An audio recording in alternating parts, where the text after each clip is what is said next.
It started with the message, a single broadcast that cut across every human communication channel, overriding military frequencies, hijacking satellites, and flashing across the skies in burning letters that defied explanation.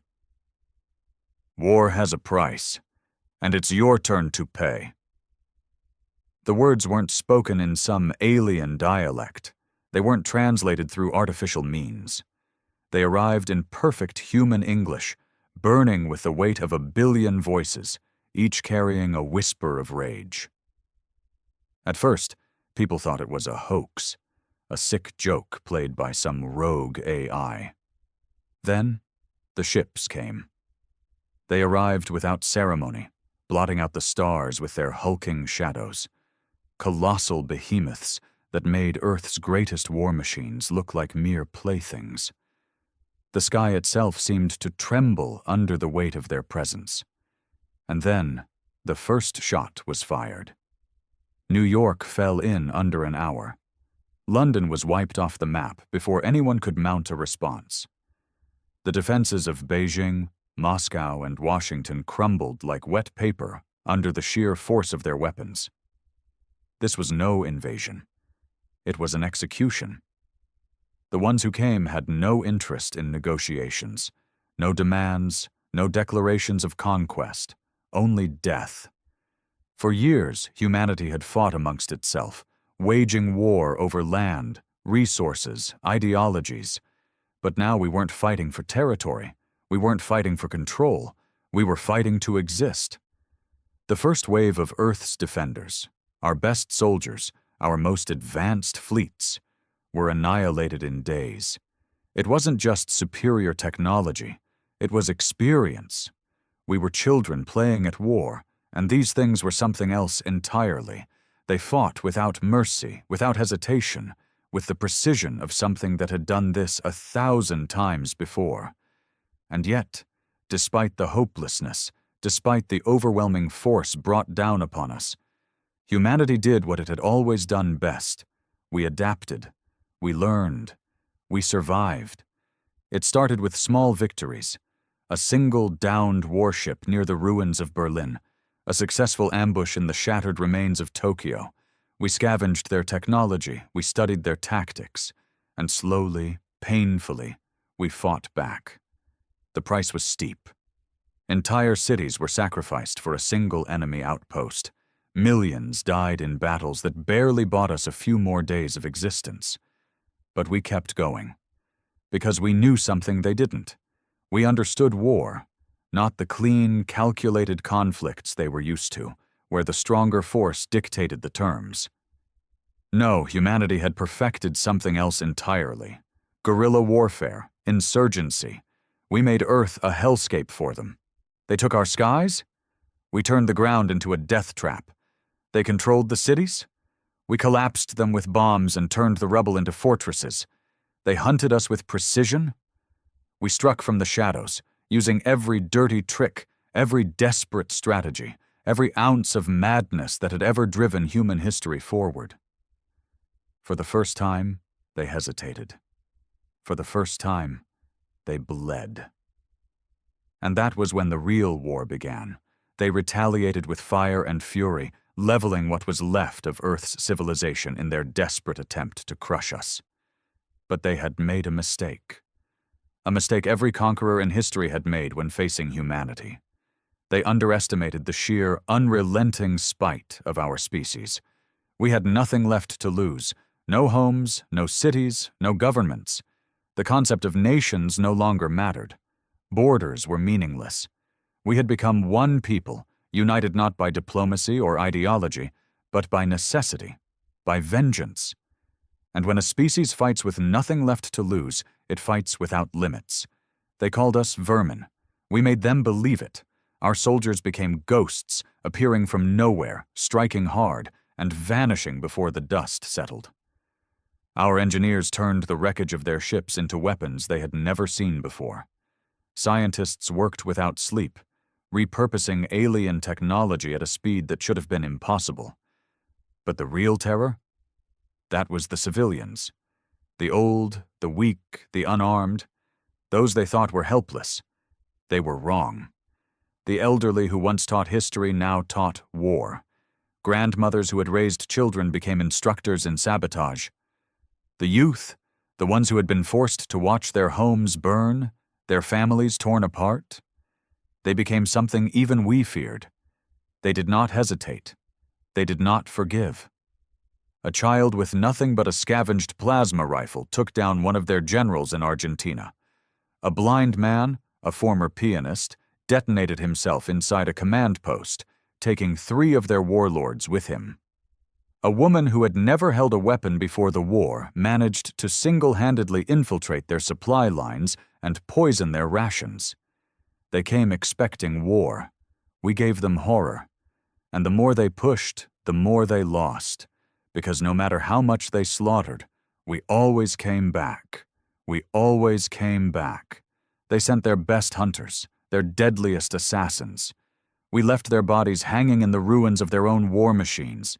They deployed weapons meant to break our minds, to shatter our will. All it did was make us angrier.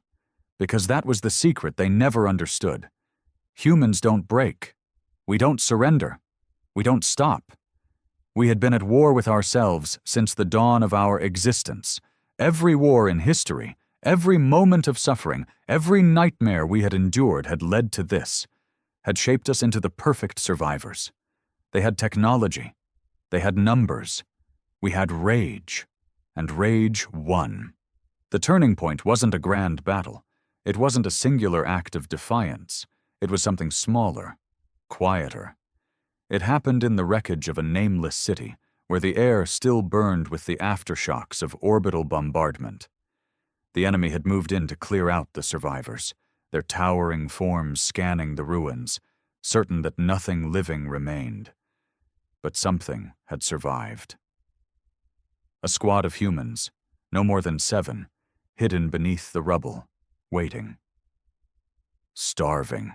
Armed with nothing but makeshift weapons and a single stolen pulse rifle.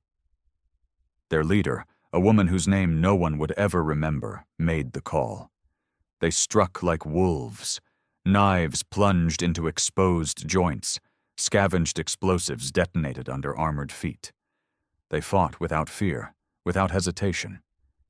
They killed.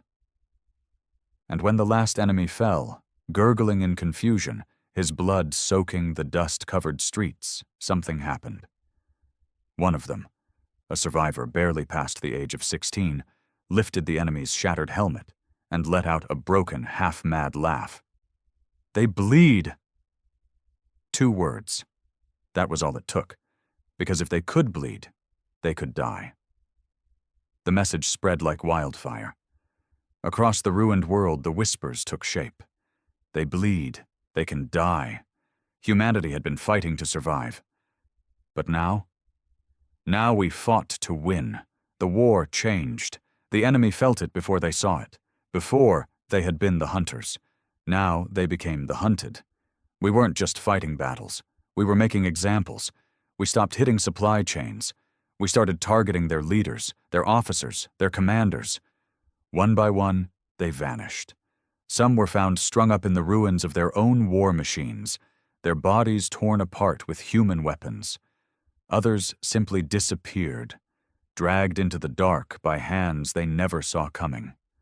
The fear started small, a hesitation in their movements, a tightening of their formations. Then the cracks deepened.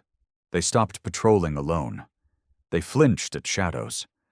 Their transmissions carried undertones of something we had never heard from them before. Doubt.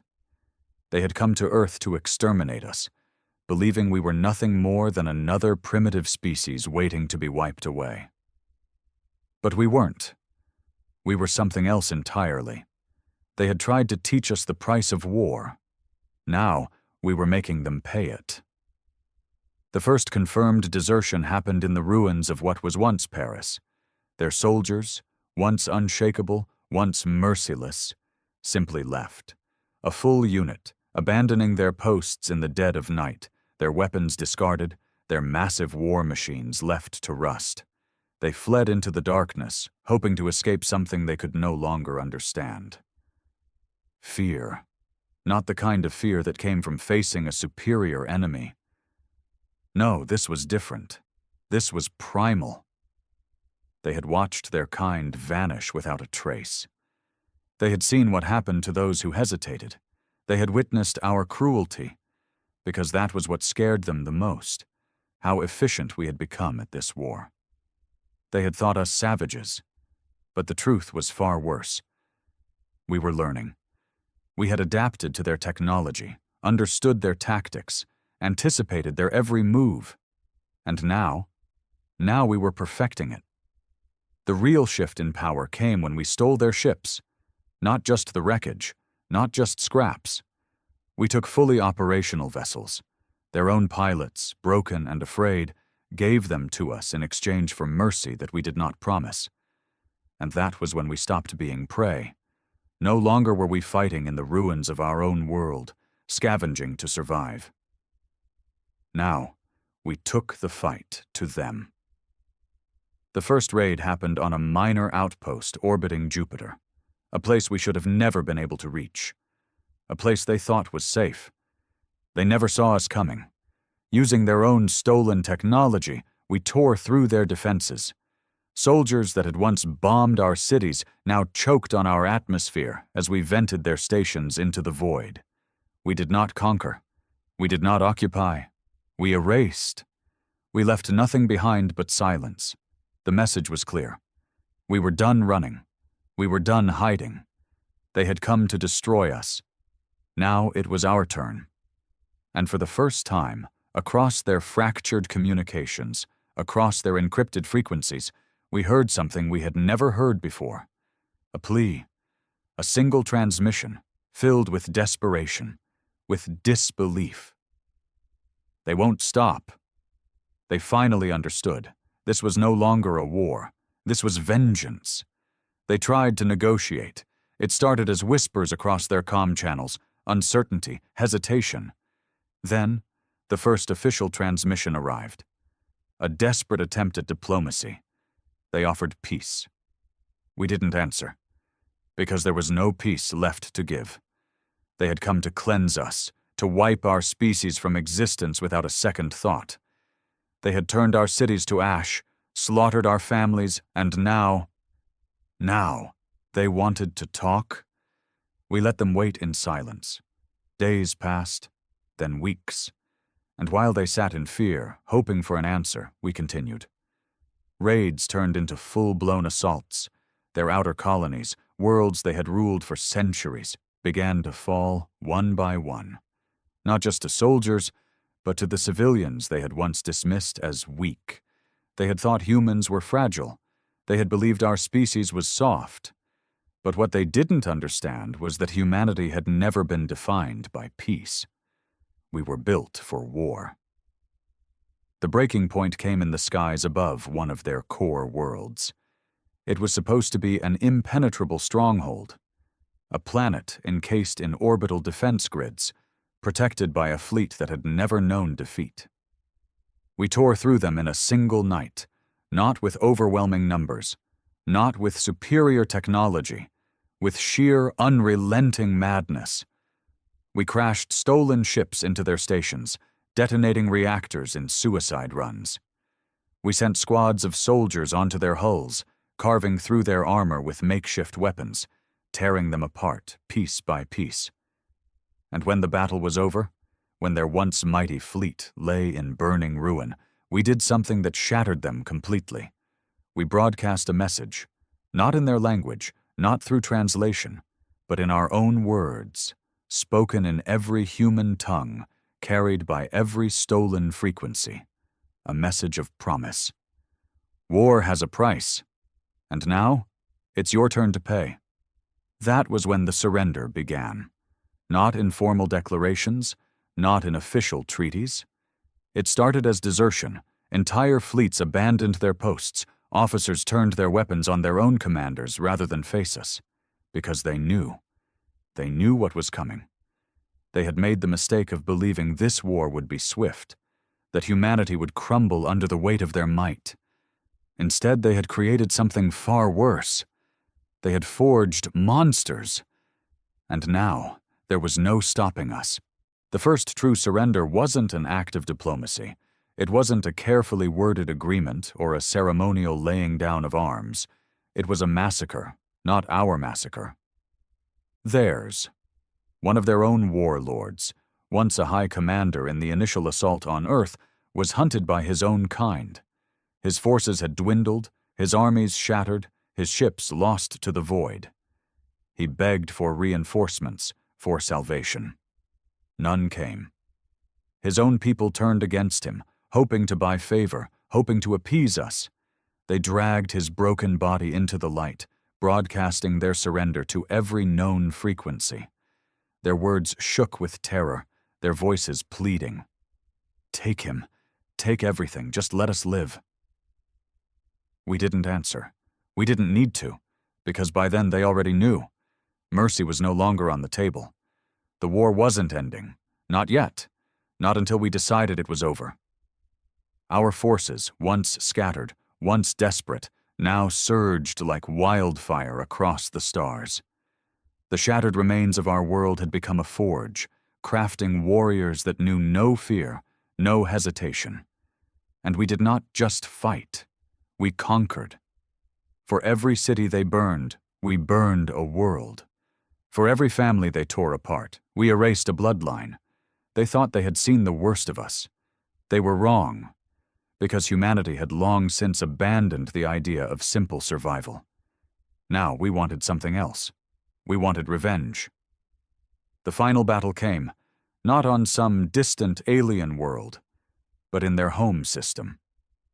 A place they had once considered untouchable. The beating heart of their empire, their last stronghold. They had fortified it, filled it with every remaining ship, every last soldier they could muster. It was a wall of steel, a final stand, an act of desperation. We didn't hesitate. We broke through their defenses in hours. We tore their fleets from the sky, ripped apart their stations, erased every last trace of their power. And when we reached the surface, it was not a battle, it was an execution. They fell before us, their weapons cast aside, their voices trembling. Some tried to fight, some tried to beg. It didn't matter. Because in that moment, as we stood victorious, as their empire crumbled into dust beneath our boots, there was only one thing left to say. The final words of humanity. Words that echoed across the ruined stars, across the silent remains of an empire that had once dared to challenge us. Words that would be remembered for generations, etched into history in fire and blood. War has a price, and we have made you pay. The silence was the strangest part. For years, the galaxy had been filled with the sounds of war, explosions ripping through the void, the screams of the dying echoing across comm channels, the relentless drumbeat of destruction. And now? Now there was nothing. Their empire, once a force that had ruled the stars for centuries, was gone. Their fleets were shattered, their worlds burned, their leaders dead. Humanity stood alone among the ruins. We had won. But victory didn't feel like we thought it would. The soldiers who had fought the hardest, who had burned the brightest with vengeance, now stood in the wreckage of a world that was no longer theirs to destroy. Some wept, some laughed, hollow and broken, and some just stared at the emptiness. For so long we had fought for survival. Then we had fought for revenge. But now? Now we had to decide what came next, and that was the most terrifying thing of all. We could have left, taken what we needed, resources, technology, knowledge, and disappeared into the black. Returned to Earth, to whatever was left of it, and tried to rebuild. But that wasn't who we were anymore, because Earth was gone. Not just physically, though its scars would never heal, but in spirit. The world we had been fighting for no longer existed. We had become something new, something more. And so, instead of leaving, we stayed. We looked at the shattered remains of their empire, the empty cities, the abandoned worlds, the broken remnants of a species that had once tried to exterminate us. And we made a decision. We took it, every planet, every station, every piece of infrastructure they had built over centuries. It was ours now, not out of mercy, not out of pity, but because that was the price of war. And we had every intention of making sure the galaxy never forgot. We did not rebuild their empire. We replaced it. Where their banners once hung, we raised our own. Where their laws had governed, we rewrote the rules in our image. Their cities, once filled with towering monuments to their own glory, were stripped down and remade to suit us. We did not ask for subjects. We did not offer peace. We made it clear, humanity ruled now, and if they wanted to survive, they would obey. The remnants of their species, those who had fled, those who had surrendered, those who had watched their civilization fall, had a choice: serve or vanish. Some tried to fight, clinging to the last shreds of their pride. Insurgents, rebels, dreamers who still believed they could undo what had been done. We put them down like dogs. We did not repeat their mistakes. When we wiped out their leadership, we didn't leave any seeds for resistance. We didn't allow figureheads to rise. We erased every trace of their old ways, their culture, their history, their symbols of power. Gone. They had tried to wipe us from existence. We simply finished the job. In reverse. The galaxy learned quickly. Other species had watched from the shadows as the war raged. Some had whispered of alliances, of helping us when the tide had been against us. But none had acted. None had risked themselves. And when we emerged victorious, when we took what we wanted, they crawled out of hiding like scavengers, hoping to negotiate. We did not negotiate. We made it clear. Humanity was no longer just another race among the stars. We were the rulers now. And there was no democracy, no councils, no debate. There was only us. 1,000 years from now, they will tell stories of how we rose. They will whisper our name with reverence and fear. Because war has a price, and we made everyone pay. The enemy fleet arrived in perfect formation, an armada of sleek, shimmering warships that blotted out the stars. The Vrek Dominion had never lost a war in over 1,000 years. Their empire spanned hundreds of worlds, their technology was unmatched, and their military doctrine was ruthless efficiency. And now, they had come for Earth. Grand Admiral Zilvoth stood at the bridge of his flagship, the Eternal Dominion, staring at the pitifully small human defenses on his holoscreen. Earth's orbital fleet was laughable, dozens of outdated cruisers and a single battle carrier, HSS Titan, floating at the heart of their formation like a relic from a forgotten war. "Send the demand for surrender," Zilvoth ordered, his voice calm. "We shall grant them the mercy of servitude." A bridge officer, his crimson-scaled skin gleaming under the lights, pressed a few controls. A signal was sent, a broadcast of Vrek superiority. Moments later, the human response came through. The transmission flickered onto the view screen, revealing a human officer, his uniform crisp, his expression unreadable. Captain Elias Vance of the Titan. "If you think we're going to surrender," Vance said coolly, "you don't know humans very well." Zilvoth chuckled. "Your defiance is admirable, but it is also foolish.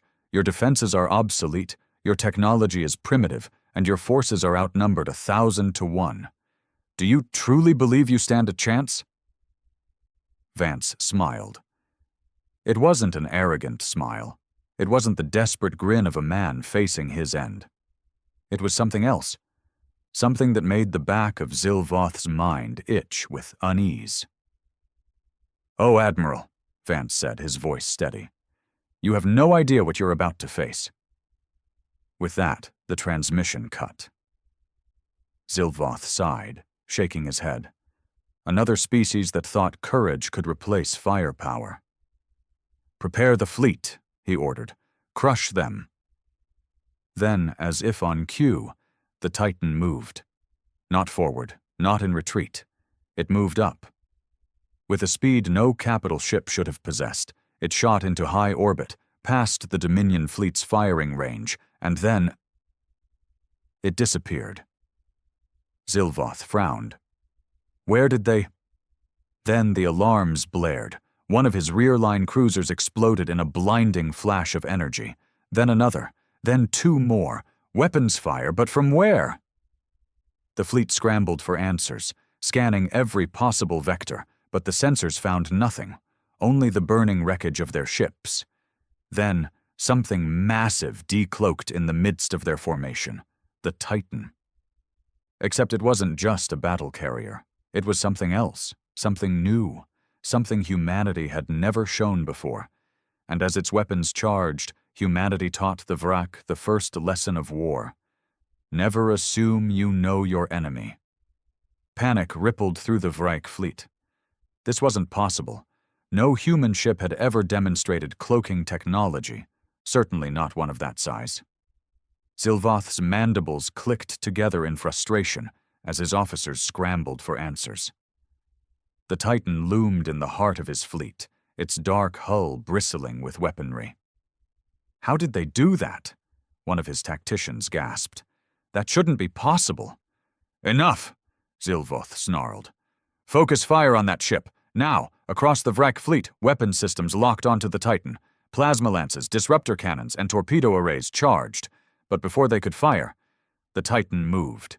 It didn't just drift or rotate like a conventional warship. It pivoted in ways no capital-class vessel should have been able to, as if inertia meant nothing. Then it struck.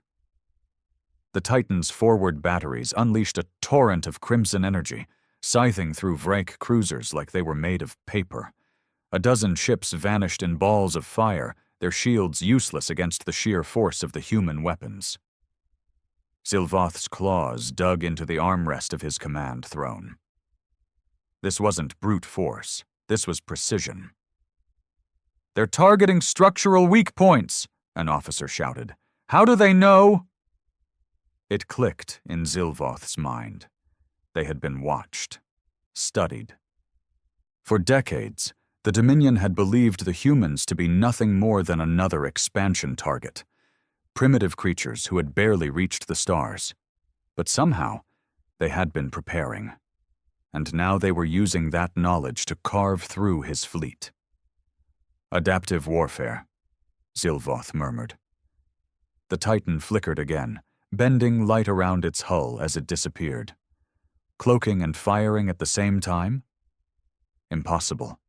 Yet humans had done it. A split second later, another explosion ripped through the Vrak formation as the Titan reappeared on the starboard flank. "They're playing with us," one of his admirals whispered. Zilvoth refused to believe it. The humans had one warship. One. The Dominion still had numbers. "All ships, scatter formation," he roared. "Surround them." His orders were met with immediate compliance, but even as the Dominion ships spread out, the Titan remained a ghost. One moment it was there, tearing apart battleships with weapons that should not exist. The next, it was gone, striking from another angle, never staying in one place long enough to be pinned down. And then, as the chaos reached its peak, the human ship finally spoke. A message came through, broadcasting on all Dominion channels. Captain Vance's voice was calm. Cold. "You thought your weapons could stop us," he said. "You thought you knew what we were capable of." The transmission cut, and before Zilvoth could react, the Titan fired something new. Not lasers, not torpedoes, something worse. A pulse wave erupted from the ship, rippling outward in an expanding sphere of energy. When it struck the Dominion fleet, entire warships shut down. Engines died, shields collapsed, weapons refused to fire. They were blind, helpless, and the humans were not. The Titan reappeared at the heart of the crippled fleet. And then, the massacre began. Zilvoth watched in horror as his fleet was torn apart. The Titan moved like no warship should, weaving through the crippled Dominion vessels like a predator among prey. Weapons fire erupted in all directions, one-sided, merciless. Ships that had ruled the stars for centuries were obliterated in seconds. The human warship didn't waste shots. Every blast of its crimson energy beams struck with surgical precision, carving through hulls, igniting fuel reserves, detonating reactor cores. Vrek officers shouted in terror. The bridge of the Eternal Dominion was a cacophony of panic. "Our weapons won't charge. Shields are unresponsive. The human ship it's everywhere." Zilvoth clenched his fists. Number. This wasn't how it was supposed to go. "Reroute emergency power," he barked. "Get those weapons online. If we cannot fight, we will ram them." His engineers scrambled, their clawed hands slamming into control panels. But the Titan was already there. On the holoscreen, the human ship loomed impossibly close. Its hull was nearly black, absorbing the light of the burning wreckage around it. Its design was alien, wrong to Vrek eyes. Their intelligence reports had shown nothing like this. This wasn't just a battle carrier. This was a superweapon. A flicker of static broke through the chaos. And then, Vance's voice. "You always thought we were weak," he said. Zilvoth turned sharply toward the viewscreen, his mandibles clicking in anger. "We are weak," he snarled. "You are one ship, human. One ship against an empire." Vance chuckled. "Empire? I see an empire that never faced real war. An empire that thought it could expand without consequence. Tell me, Admiral, what happens when you finally fight something stronger than you?" Zilvoth's blood ran cold. A second later, the Titan fired again. But this time it wasn't an attack. A high-frequency burst of energy rippled outward, sending shockwaves through space. It wasn't a weapon. It was a signal. Zilvoth's eyes widened. They weren't alone. All across the system, new contacts began appearing. Hundreds of them. Thousands. Ships uncloaked from the darkness. Human ships. Not just one Titan. Dozens. A fleet. This had never been a battle. It had been an execution. The realization hit Zilvoth like a hammer. The humans had never intended to fight fair. They had let the Dominion believe they were weak. Let them march their fleet into a trap. Let them believe their technological superiority would be enough. And now, the humans had come to finish the war before it could even begin. Zilvoth took a slow breath, his claws digging into the command console. He had to do something, anything. But as he stared at the swarm of human warships closing in, a terrible truth settled over him. There was nothing left to do. No surrender. No escape. Only annihilation. The last thing he saw before the Titan fired again, before his flagship was engulfed in flames, was Vance's cold, human smile. The Vrek fleet was gone. Not routed, not defeated. Erased. Their warships, once symbols of galactic dominance, were now debris fields drifting in the void. Fires burned in the wreckage, casting eerie shadows over the battlefield. The bodies of Vrek officers and soldiers floated weightlessly, their once mighty empire reduced to lifeless husks. Captain Elias Vance stood on the bridge of the Titan, arms crossed, his expression unreadable. The battle had been over in minutes. It hadn't been a fight. It had been a slaughter. "Status report," he said. "All enemy ships neutralized," Lieutenant Carter responded. "Minimal resistance. They never saw it coming." Vance exhaled slowly. Of course they hadn't. The Dominion had ruled the stars unchallenged for centuries, too arrogant to believe that their reign could ever end, too blind to realize that humanity had been watching, studying, preparing. "Admiral on deck," a voice called, and Vance turned as Fleet Admiral Helena Graves stepped onto the bridge. The woman was in her 60s, her hair silver, her uniform pristine. There was no satisfaction in her eyes, only cold calculation. "It's done," she said. Vance nodded. "What are your orders, Admiral?" She walked to the viewport, staring at the ruins of the once mighty Dominion fleet. Then, in a voice devoid of hesitation, she said, "Burn their homeworlds." Silence settled over the bridge. Vance didn't flinch. Understood. He had expected this. The Vrek Dominion had never granted mercy to its enemies. They had conquered, enslaved, exterminated. Now humanity was simply returning the favor. This wasn't just about war. This was about erasing a threat. "Deploy the fleet," Graves ordered. "I want every Vrek colony purged, every shipyard dismantled, every stronghold turned to dust. We end them completely, or we risk them coming back." Vance didn't argue. This was how humanity survived. It wasn't about fighting fair. It was about ensuring that the enemy never had a chance to rise again.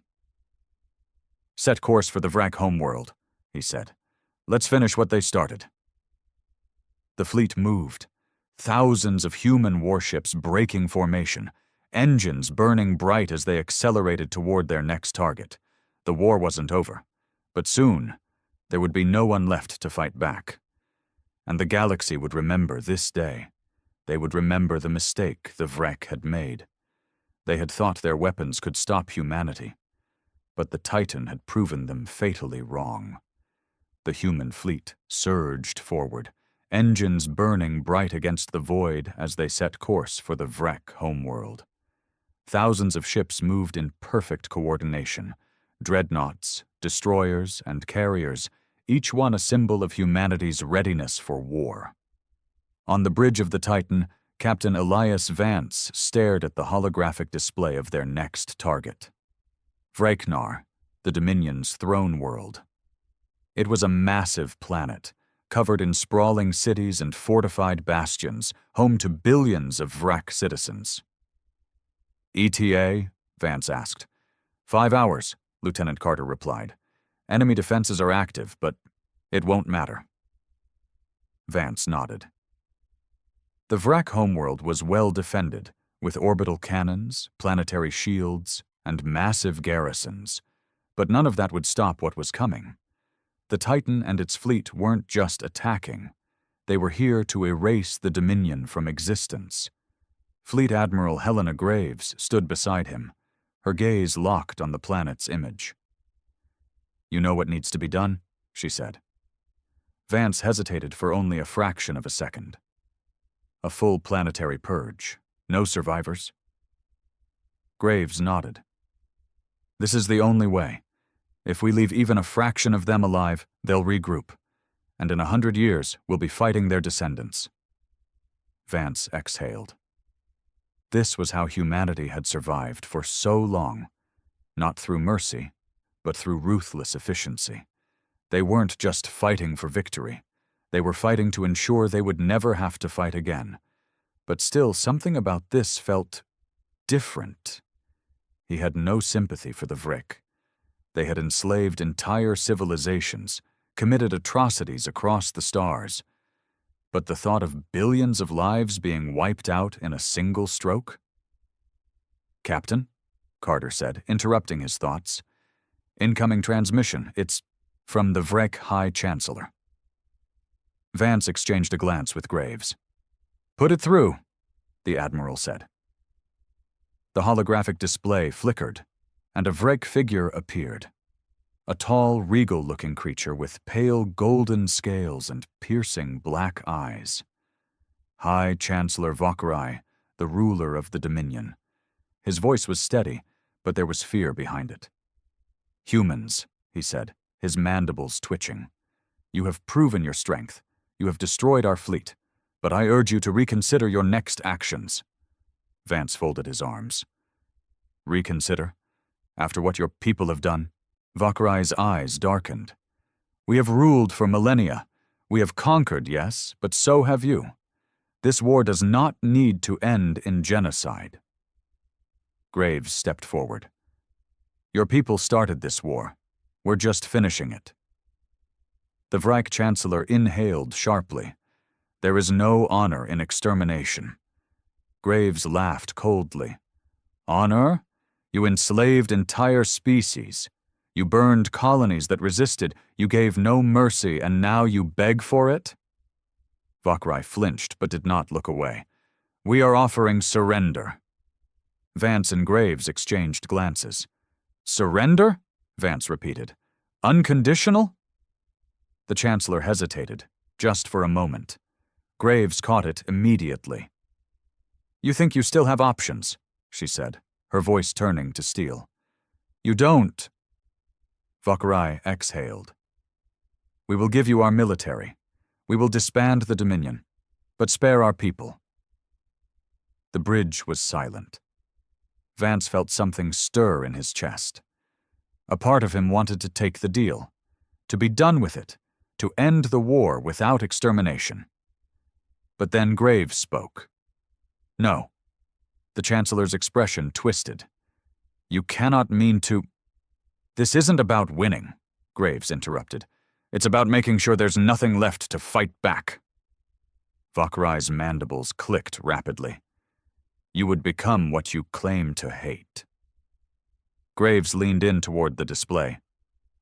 We became what we needed to be. You thought we were weak. You thought you could break us. But you only forged something stronger. Vakrai's eyes flickered with realization. And fear. Graves turned to Vance. End the transmission. Vance hesitated, then cut the feed. For a moment, silence filled the bridge. Then Graves turned to the fleet's officers. Proceed with the bombardment. And so humanity's final lesson to the galaxy began. The order was given. There was no turning back. Across the fleet, humanity's warships adjusted their positions, taking up precise firing solutions. The bombardment was not a reckless, chaotic rain of destruction. It was calculated. Cold. Every orbital cannon, every railgun, every energy lance was locked onto critical infrastructure. Military command centers, planetary defenses, industrial hubs, and spaceports. The Vrek had ruled for thousands of years. That reign was about to be reduced to hours. Fire, Admiral Graves commanded. The first volley struck the planet's shield. The protective barrier shimmered against the onslaught, absorbing enough energy to vaporize moons. But it didn't hold. It couldn't. It cracked like glass. The second volley hit the surface. Massive explosions rippled across entire continents, turning cities into firestorms. Shockwaves leveled everything in their path. Towers that had stood for centuries crumbled like sandcastles in a hurricane. The screams of billions filled the emergency comm channels. Pleas for mercy, desperate transmissions. They had expected war. They had never expected this. Vance watched the destruction unfold from the bridge of the Titan. The planet was dying in real time, its once thriving cities reduced to molten craters. He had fought battles before, but nothing like this. This wasn't a fight. It was extermination. Final phase of bombardment commencing, Lieutenant Carter reported. The fleet launched their planet breakers, massive payloads designed to trigger tectonic instability. They weren't just killing the Vrek. They were erasing Vreknar from existence. On the main view screen, the surface of the planet fractured. Entire land masses broke apart, magma spilling from the wounds. Tsunamis hundreds of meters high swallowed continents. The planet's atmosphere thickened with smoke and debris, suffocating whatever life remained. And then, the final blow. The Titan fired its main weapon, a supercharged kinetic rod, a projectile moving at relativistic speeds fired from orbit directly into the planet's core. The impact wasn't just devastating, it was absolute. The core destabilized. The planet trembled. The very foundation of Vreknar began to tear itself apart. Vance exhaled slowly. It's done. Admiral Graves didn't smile, didn't celebrate. She simply nodded. Mark it as confirmed. The Dominion is no more. Silence filled the bridge. The war was over. The enemy was gone.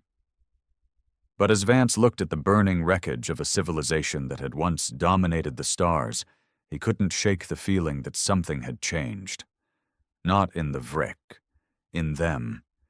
Humanity had always fought for survival, for justice, for freedom. But today they had fought for something else, and the galaxy had witnessed it. For the first time, they weren't the ones being conquered. They were the ones who erased an enemy. And deep in the void, in the silence left behind by the destruction, one truth settled into the bones of every soldier, every officer, every survivor who had seen what humanity was truly capable of. There was no empire left to challenge them, no enemy strong enough to threaten them. The embers of Vreknar still glowed in the darkness of space, a burning graveyard where a civilization had once stood. Across the human fleet, silence reigned. There were no cheers, no celebrations, only the quiet hum of warships holding position over the shattered world. Captain Elias Vance sat in his chair aboard the Titan, staring at the destruction below. His hands were steady, his mind sharp, but something deep in his chest felt heavy. "This is the only way," Admiral Graves had said. And yet, as Vance watched the ruins of a world burn, he couldn't shake the feeling that they had crossed a line that could never be uncrossed. A transmission request flashed on his console. Not from a Vrake survivor. There were none left. This came from one of their own. "Incoming message from the UHC Council," Lieutenant Carter reported. "They want to speak to you directly, sir." Vance exhaled, straightening his posture. "Patch them through." The holographic display flickered to life, revealing the image of Counselor Aria Voss, one of the most powerful figures in the United Human Coalition. Her face was unreadable, but there was something in her sharp blue eyes, curiosity, calculation, and perhaps the smallest hint of unease. "Captain Vance," she said smoothly. "Admiral Graves?" She nodded toward the older officer, who stood beside Vance with arms crossed. "Counselor," Graves replied, her voice firm. "You've done what was necessary," Voss said. "The Dominion is no more. Humanity is now the unchallenged power in this sector." There was a pause, a tension lingering beneath her words. "But?" Vance prompted. Voss's expression remained neutral. "But you understand what this means, don't you? We have just rewritten the rules of war. The galaxy has seen what we're capable of. You didn't just defeat an empire, you erased it." Graves didn't flinch. "And now no one will dare challenge us. Isn't that what you wanted?" Voss studied her carefully. "Perhaps. But history is watching, Admiral, and so are our allies." Vance's brow furrowed. "Allies?" Carter hesitated before speaking up. "Sir, we're receiving multiple transmissions from alien factions. Some are congratulating us. Others—" She hesitated. "Others are horrified." Vance exchanged a glance with Graves. They both knew what this meant. The galaxy had always feared the Vrak Dominion. They had been the tyrants, the unchallenged rulers of a 1,000-year empire. But now, they were gone. And something worse had taken their place.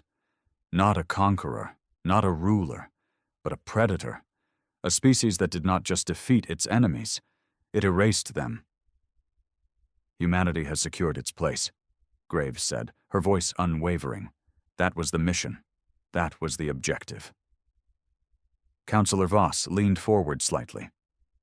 "And what happens when the next species decides we're the threat?" Vance remained silent. He had no answer. The transmission ended a moment later, leaving only the quiet hum of the Titan's bridge. Carter shifted uncomfortably. "Orders, sir?" Vance inhaled slowly. "Set course for Sol." The fleet turned, engines igniting as they left the ruins of Vreknar behind. But Vance knew, deep down, this wasn't over. Humanity had won the war. But the fear they had sown? That was only beginning. As the fleet drifted into the abyss of space, the weight of their victory hung over them like a silent storm. The once mighty Vrek dominion was nothing but dust and echoes now, erased from the stars in a display of absolute power. But power had consequences. On the Titan's bridge, Captain Elias Vance sat in his chair, hands steepled beneath his chin, eyes fixed on the swirling expanse of hyperspace beyond the viewport. The journey back to Sol would take weeks, but he knew the real challenge lay ahead, not in space, but in the halls of power waiting for them back home. He wasn't the only one who felt it. "Sir," Lieutenant Carter said hesitantly, breaking the silence, "morale reports are mixed." Vance arched an eyebrow. "Mixed?" Carter nodded. "Some officers believe we did what had to be done, that we secured humanity's survival forever. But others—" She hesitated. "Others are questioning if we went too far." Vance exhaled. He wasn't surprised. Every soldier who had stared down at the burning wreckage of Vreknar had felt the weight of what they had done. There was no glory in planetary extinction. No songs would be sung about the heroes of this war. Only whispers of what humanity had become. Admiral Graves, standing beside him with arms crossed, scoffed. "Questioning it now is foolish. If they had doubts, they should have spoken up before we shattered that planet." Carter shifted uncomfortably but held her ground. "With all due respect, Admiral, people process things differently. It's one thing to follow orders in the moment. It's another to live with them afterward." Graves' jaw tightened. "If they can't live with victory, they don't belong in this fleet." Vance watched the exchange silently before finally speaking. "This isn't about victory anymore." Both Graves and Carter turned toward him. Vance leaned forward, voice quieter now. "This is about what comes next. About what happens when the rest of the galaxy realizes what we're capable of." Graves's expression hardened. "They won't dare oppose us." "Maybe not openly," Vance admitted, "but we just painted a target on humanity's back. The Vrek were feared because they ruled with an iron fist. But we didn't just defeat them. We wiped them from history. That kind of power doesn't make us kings." He met Graves' gaze. "It makes us monsters." For the first time since the war began, Graves had no immediate response. A beeping alert on the console spared them from further debate.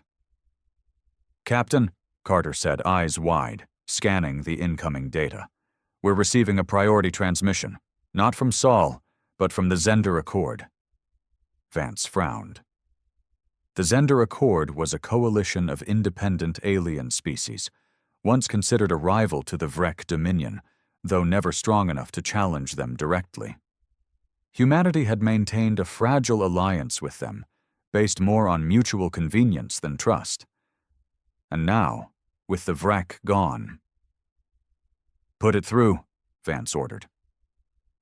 The holoprojector flickered to life, revealing the form of Chancellor Marvek of the Zendar Accord. His species, tall, crystalline humanoids with shifting, iridescent exoskeletons, had always carried an air of wisdom and patience. But today, Marvek's expression was unreadable. "Captain Vance," Marvek said, his voice a low hum, as if resonating through stone. "Admiral Graves, I wish I were contacting you under different circumstances." "Chancellor," Vance said, straightening. "What can we do for the Accord?" Marvek's dark eyes flickered. "It is not what you can do for us. It is what you have already done to the galaxy." Vance said nothing, waiting. Marvek continued. "The extermination of the Vrek Dominion has shaken the foundations of every major power in the sector. Some see your actions as necessary. Others see them as an unforgivable atrocity." He tilted his head. "The Accord is divided." Vance's jaw clenched. This was worse than he'd feared. Graves, however, showed no concern. "Let them be divided. Their opinions change nothing." Marvek's gaze darkened. "On the contrary, Admiral, it changes everything." A silence stretched across the bridge. Marvek exhaled, his crystalline form pulsing dimly. "We have received intelligence that multiple civilizations, some who were once your allies, are gathering in secret. They are afraid of you, of humanity." He leaned forward. "And frightened creatures do not sit idle. They prepare." Vance felt a chill crawl up his spine. Carter's console beeped again, as if to punctuate Marvek's warning. She paled as she read the data. "Sir," she whispered, "long-range scans just picked up coordinated fleet movements from multiple factions. They're mobilizing." Vance turned back to Marvek. "Are you saying they're forming a coalition against us?" Marvek's gaze remained steady. "I am saying that the galaxy does not fear extinction. It fears being powerless against it." He leaned closer. "You have shown them what you can do. Now they will do whatever it takes to ensure you never do it again." Graves exhaled sharply, shaking her head. "Let them come. We have the strongest fleet in the galaxy. They know they can't win a war against us." Marvek studied her, then Vance. "Perhaps. But ask yourself, Captain, how many alliances were forged in desperation? How many enemies did you just unite with a single act of destruction?" Vance felt the weight of those words settle over him. Marvek straightened. "I do not wish to see humanity destroyed, Captain. But know this, you may have ended one war." His voice was like a distant thunderclap. "But you have just started another." The transmission cut out. Silence fell over the Titan's bridge. Carter whispered what they were all thinking. "What have we done?" The return to Sol was not a triumphant one. There were no parades, no celebrations, only the silent, uneasy acknowledgement that something irreversible had taken place. Humanity had won the war, but in doing so, they had changed the course of galactic history forever. As the fleet docked at the massive orbital station above Earth, Captain Elias Vance stood before the high command of the Terran Dominion. The leaders of humanity, politicians, military strategists, and corporate heads, listened as he gave his full debrief. He told them of the Vrek's surrender, of Admiral Graves's decision, of the destruction that followed. He told them of Chancellor Marvek's warning. And then he told them the truth. "We have made humanity the most feared species in the galaxy." Murmurs spread through the chamber. Some faces were grim, others disturbingly satisfied. Fleet Admiral Graves stood beside him, arms crossed, defiant as ever. "We did what had to be done. Fear keeps us safe." Vance met her gaze. "For now." A silence stretched between them.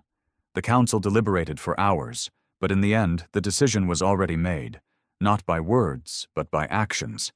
The Terran Dominion would prepare for what was coming. More fleets would be built, defenses would be strengthened, espionage networks would be expanded to monitor every faction in the galaxy. Because the war had not ended, it had merely changed shape. Across the stars, the effects of Vreknar's destruction rippled outward like a supernova.